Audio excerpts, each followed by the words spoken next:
Zulu Uniform Foxtrot Victor Yankee, CAA, and the last four numbers 9196. And that will be the accident report. Aircraft type is an RV7, July 2013. Now, the Civil Aviation Authority synopsis reads as follows. The pilot, being the sole occupant on board the aircraft, was engaged in a private flight from Tedderfield Aerodrome to Baragwanath Aerodrome, where he executed one touch and go, making use of runway 31. While positioning the aircraft for a second touch and go, and during right base for runway 31, at a height of approximately 500 feet above the ground, the engine stopped. The aircraft was unable to sustain flight, and the pilot opted to execute a forced landing, and that he would do onto an open field below. Approximately 30 meters after touching down, the nose landing gear collapsed, and the aircraft nosed over, coming to the rest in an inverted attitude. Now, the pilot, who was wearing the 4-point safety harness, sustained a laceration to his head and his right lower leg. Then he managed to unbuckle himself and broke the canopy plexiglass, making use of a portable fire extinguisher. There were no eyewitnesses to the accident, and therefore nobody assisted the injured pilot. He managed to walk approximately 2 kilometers to the Baragwanath Aerodrome, where he was assisted by people at the aerodrome who took him to the Randfontein Hospital, where he was kept overnight under observation after the lacerations on his head and leg was surgically attended to. Now, according to the Civil Aviation Authority, the probable cause was, it was an unsuccessful forced landing followed an engine stoppage in flight. However, if we look at the contributing factors according to the SACAA, the engine stoppage was determined to have been caused by the simultaneous grounding of both the magnetos during flight. Well, the comments, according to myself, is as follows. It says there's no such thing as a good accident. This accident is no exception, except that it has a magnitude of indicators to pilots and designers alike. It fascinated me to see how the realities of ergonomics and human behavior resulted in a nasty surprise. Well, one which was not anticipated. It is one of those things that we would not even want to think about, and yet it outsmarted all involved. I am no beginner to being outsmarted, and there's no high horse in the comments to follow. I have the t-shirts, but even so, I'm sure I would or could have been the victim of this situation, even with experience to rely on. The cockpit was beautiful. It was early night, and the Royal Falk Attack helicopter's interior lights made for the best Christmas tree ever. I was turning final approach for the dark airstrip and opted to select the landing light to the on position. No, it was not a night vision assisted approach, so normal eyesight was required. Once you have tasted the privilege of night vision assistance, you never want to go back. The British calls it reversionary night flying, and in comparison, in being able to see the selection of words, it was spot on.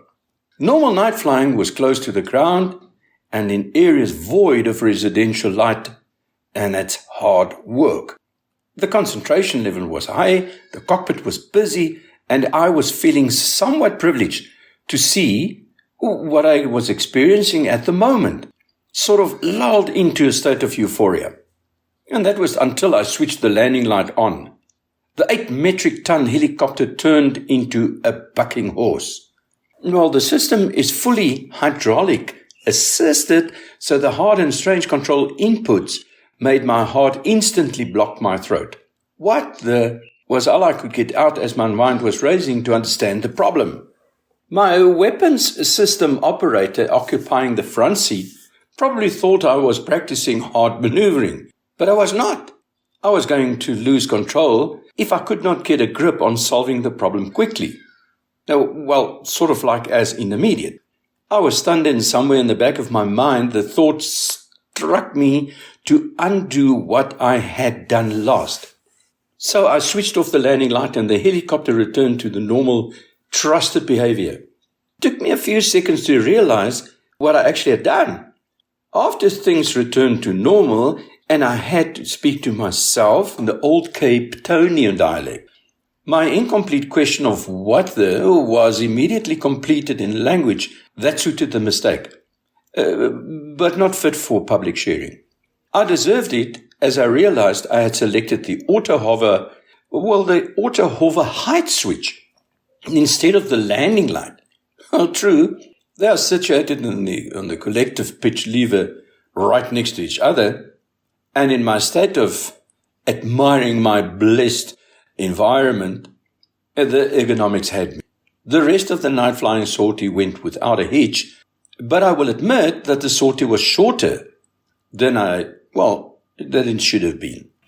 I was cross with myself and in no mood to repeat the foolish mistake. Well, it's true that there are many knobs and switches on the Royval collective pitch lever. Now, these switches and knobs all had a very specific function and serves the design protocol of HOCAS. That's hands-on control in cyclic. Well, it did it extremely well. You could fight with this machine without taking your hands off the controls, to set or activate anything. Well, some things, yes, but the essentials were at fingertips. The thumb needed to do the most work, and when the switch is at the bottom, the pointing finger gets a chance to fiddle. Now, the rest of the fingers was there to hold the control, the collective pitch lever to the required stance for the night profile. Now, the right hand was on the cyclic, which had an array of switches and trimmers to make any joystick lover jealous.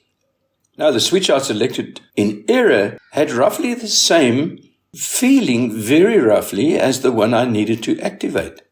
My daydreaming, probably night dreaming, caught me out as I shifted my thumb a centimeter or two too little to the left.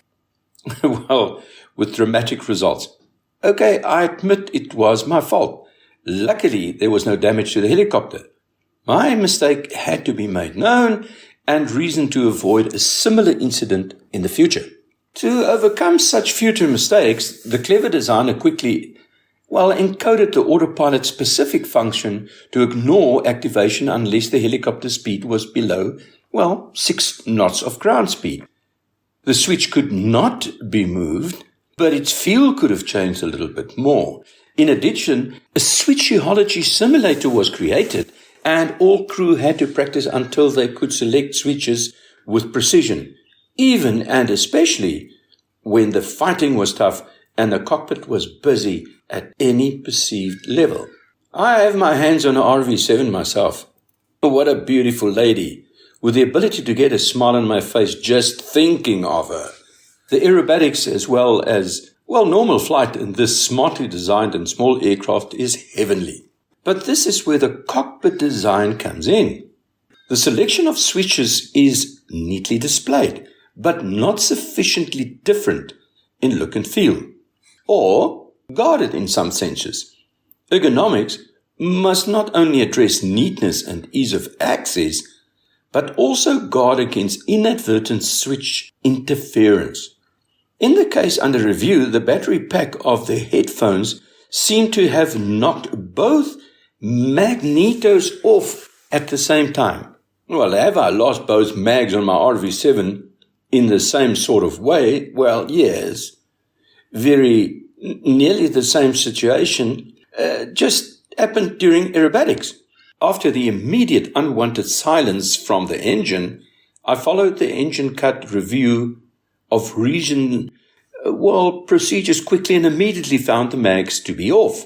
I switched both of them on. Soon after the loss of the mags, that the engine cut lasted probably less than a second. But I never actually review what happened. Well, now I know. The RV7 in review ended on rough ground. The nose got stuck and the aircraft nosed over. The pilot was trapped. In design, it seems that the scenario was not completely anticipated and reviewed. He had to break the canopy with a fire extinguisher. Very innovative. Then, when he got out, He tried to operate his cell phone, but as it was a touchscreen and his hands was full of blood, well, it did not work. Well, I never thought of such survival piece of equipment could so easily become dysfunctional. Now, so there's a couple of recommendations. Pilots, when you sit down and order your flying machine, especially the whole-built ones, get a hold of someone with experience in ergonomics and switchology.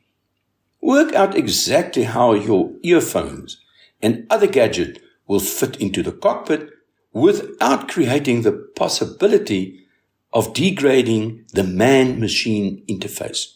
Well, who would have thought? Now we know, that we need more thinking.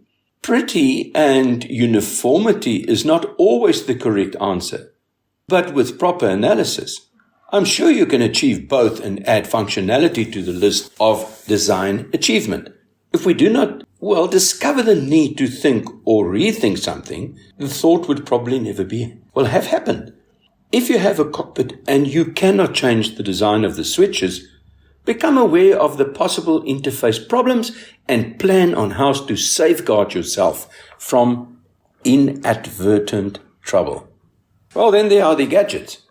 I'm not for one moment calling the earphones a gadget, but the interface with the specific cockpit has become a serious problem, as this accident has shown. Now, because of the battery pack external to the earphones, it is mostly in the way. How do you stow it? How do you hang it? And then there's the cell phone, the tablet and the GPS. Low-level flying affords the usage of cellular phones. Tablets have now become more powerful in navigation, and the normal GPS becomes just another backup. Well, we love gadgets. It looks and feels good. It is only the basic trainers that are possibly without these gadgets, but believe me, when the student is out of your sight, they will magically have some sort of assistance or little helper.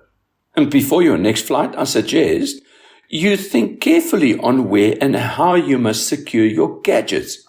Sorry, CAA, but no amount of legislation will stop gadget usage. Pilots are gadgeteers by nature.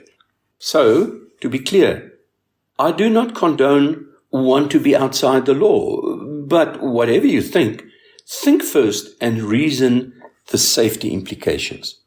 The last little bit is that of survival. The pilot in our accident aircraft did a MacGyver, and this was his saving grace.